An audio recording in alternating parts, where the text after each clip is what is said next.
Avui podria haver estat perfectament l'últim diumenge autonòmic si no fos perquè la CUP està molt ocupada intentant portar la república als espanyols, Esquerra busca la millor excusa per seguir garantint la governabilitat de l'Estat i a Junts per Catalunya estan concentrats a buscar la millor estratègia que els garanteixi concentrar el major número de càrrecs possible a la comunitat autònoma més pagafantes d'Espanya. La nova pastanaga és l'indult, que els polítics independentistes diuen que no és la solució, com si Espanya no hagués solucionat ja el major dels seus problemes anul·lant l'independentisme, fent que es limiti a qüestionar l'Estat mentre li assegura la governabilitat com porta fent el catalanisme des del segle XIX. I mentrestant, la guerra cultural per intentar acabar d'enterrar l'independentisme també fora de la presó i de l'exili, que lliuren des de Vox, PP fins a PSOE i també Comuns, no s'atura.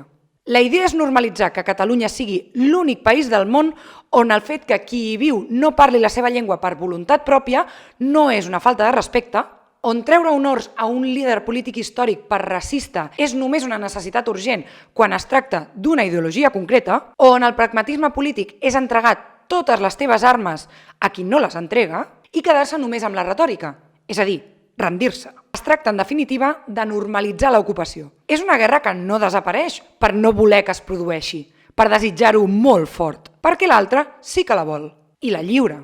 Per tant, o et defenses o perds.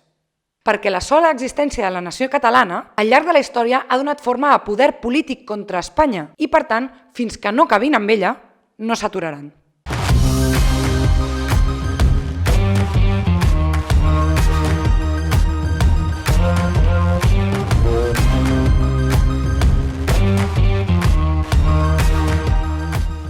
Per començar amb aquest episodi, dues coses. La primera, un agraïment. Ja som 2.571 subscriptors i portem aquest mes més de 13.000 visualitzacions a YouTube. Si encara no sou subscriptors, ja sabeu el que diuen sempre els youtubers.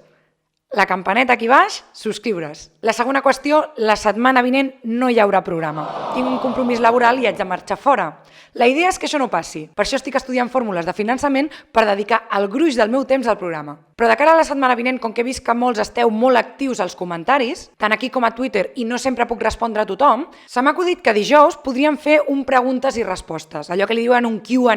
I així tots els que tingueu preguntes, comentaris, els podeu enviar fins dijous a Twitter, a YouTube, i jo intentaré respondre'ls. Pot ser sobre qualsevol cosa, sobre el programa, sobre política, sobre tot el que us vingui de gust, us agradi el programa o l'odieu i el veieu per morbo, el que vulgueu. I a veure si funciona aquest format. I ara el tema. Com ja sabeu, els presos polítics s'han manifestat contraris en diversos cops a la petició de l'indult i aposten per l'amnistia.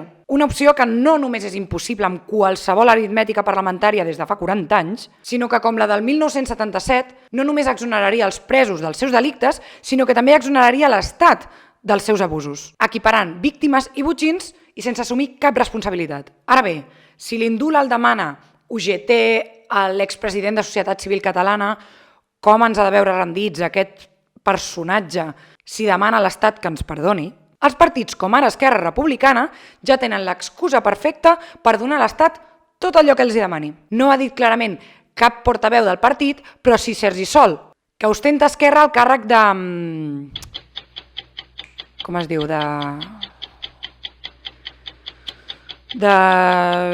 Ningú ho sap. El que sí que sabem és que és assidu de tots els diaris digitals i tots els canals de televisió, excepte el Divinity, perquè no té un bessó que li ajudi a fer un programa de reformes, que fa de portaveu d'Esquerra des de fa anys i que mana el partit tant com en Junqueras. Si el indulto cae, eso me parece que va a destensar la cuerda en muchos casos y evidentemente ella y las familias lo van a agradecer. De bien nacido es ser agradecido, ¿no? Si hay finalmente algún tipo de medida esta es una medida de gracia, el indulto, pero algún tipo de medida, algún tipo de gesto que digamos que elimina ese dolor que hay en buena parte de la sociedad catalana porque está viendo como unos representantes legítimos están en prisión, pues es evidente que eso debería facilitar las cosas, ¿no? De bien nacido es ser agradecido.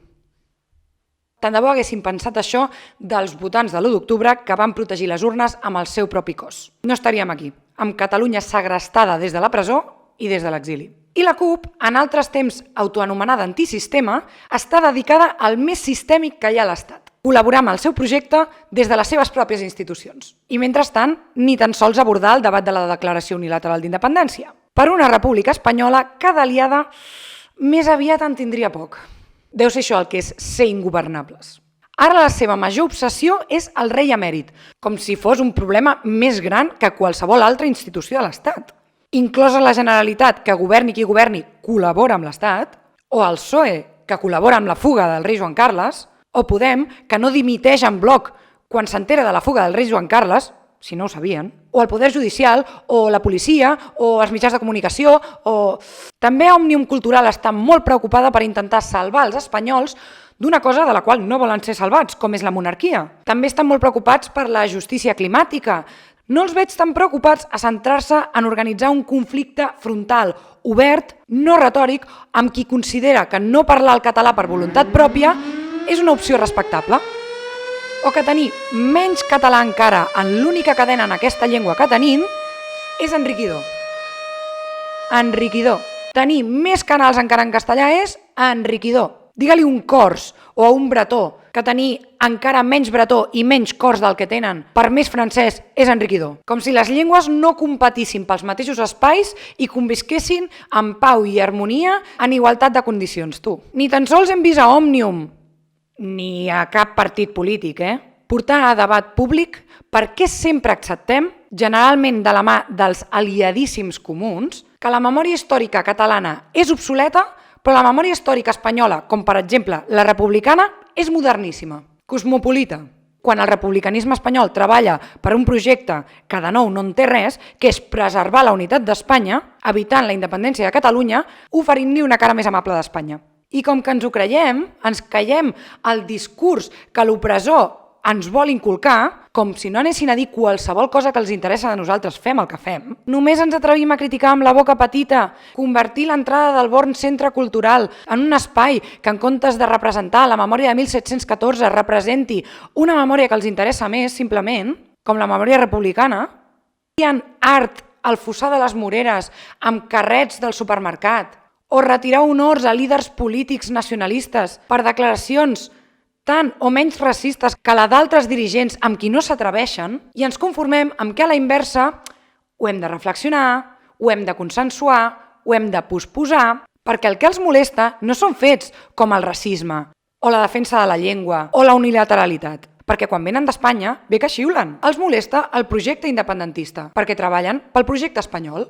I si no ens hi oposem, perdrem tot allò que ha costat tantes llàgrimes mantenir al llarg dels segles, una ànima col·lectiva que ha sobreviscut a absolutisme, república, guerra, dictadura. Ja ho veieu, aquest podria haver estat l'últim diumenge autonòmic, però sembla que haurem d'esperar. Esperem que la setmana vinent, o l'altra, hi hagi més sort.